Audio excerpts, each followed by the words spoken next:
ఏంట్రా నువ్వు చేసే పని? ఈ బాధ నేను తట్టుకోలేకపోతున్నాను, నన్ను వదలరా.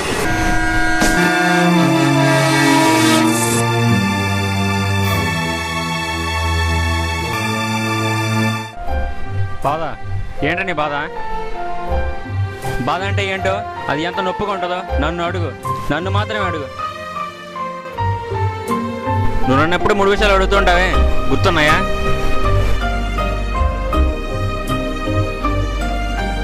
మీ డాడీ ఏంట్రా మనలేవని ఆ బైక్ క్లీన్ చేస్తారంటావే, ఆ బైక్ మా అన్నది, మా అన్న ఫేవరెట్ బైక్. మీ అమ్మ ఏంట్రా ఎప్పుడు వంటగదిలోనే ఉంటుందంటావే, లోపల ఏం చేస్తుంది అనుకున్నావు? మా అన్నకు నచ్చిన ఫేవరెట్ డిష్ చేస్తూ ఉంటుంది.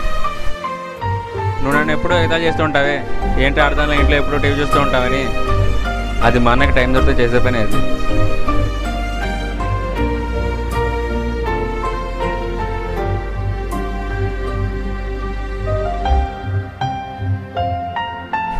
మరి మీ అన్న ఎక్కడరా? వాడిని ఇలాగే స్వార్థపడాడు. ఈ కాటేసే కాలంతో మనకెందుకని సూసైడ్ చేసుకున్నాడు. అసలు ఏంటో నీ బాధ? మా అయితే చదువు ఓడిపోయి ఉంటావు, లేదా గమ్యం చేతులు ఓడిపోయి ఉంటావు.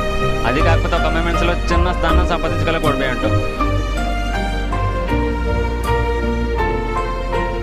కానీ ఆ తర్వాత మీ తల్లిదండ్రులు ఎంత బాధపడతానో తెలుసా? వెండి పథకాన్ని సంపాదించాలని బాధపడుతూ బంగారు బతకాలంటే అమ్మా నాన్న బంధాన్ని పొందామని సత్యాన్ని గ్రహించలేక కేవలం నీ స్వార్థం కోరి చనిపోవాలనుకున్నాం.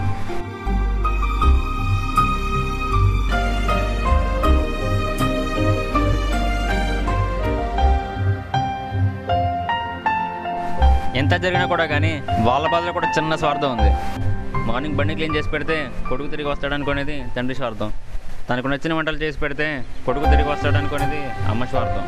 అన్నకి ఇష్టం లేని ఛానల్ చూస్తే రిమోట్ కోసం గొడవపడటానికైనా వస్తాడనుకునేది తమ్ముడి స్వార్థం. ఇక్కడ అందరూ స్వార్థపడలే. అసలు మీది అనుకుంటున్నారే మీ ఊపిరి, అది మీ సొంతం కాదు, మీ తల్లిదండ్రుల సొంతం. సర్లేపో, నువ్వు అనుకున్నట్టే చావు.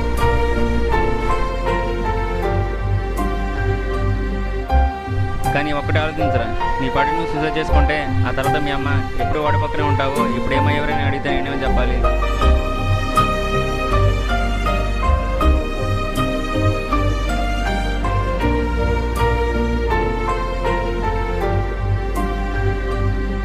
నీ ఊపిరి నీ సొంతమా, మాకు చెప్పకుండా వదలకురా. నీ జీవితం నీ ఇష్టమా, మాకు వాట ఉంది మరవకురా.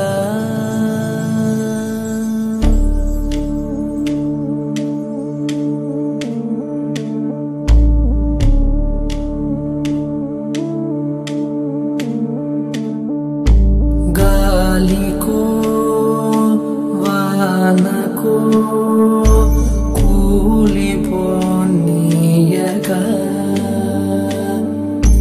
కాపలా కాయగా మేము ఉన్నాముగా. ఆ దేవుడే అడిగిన నిన్ను పంపం ఉంటిగా. నువ్వు ఎంత పరిగెత్తినా మేం బస్తా బదల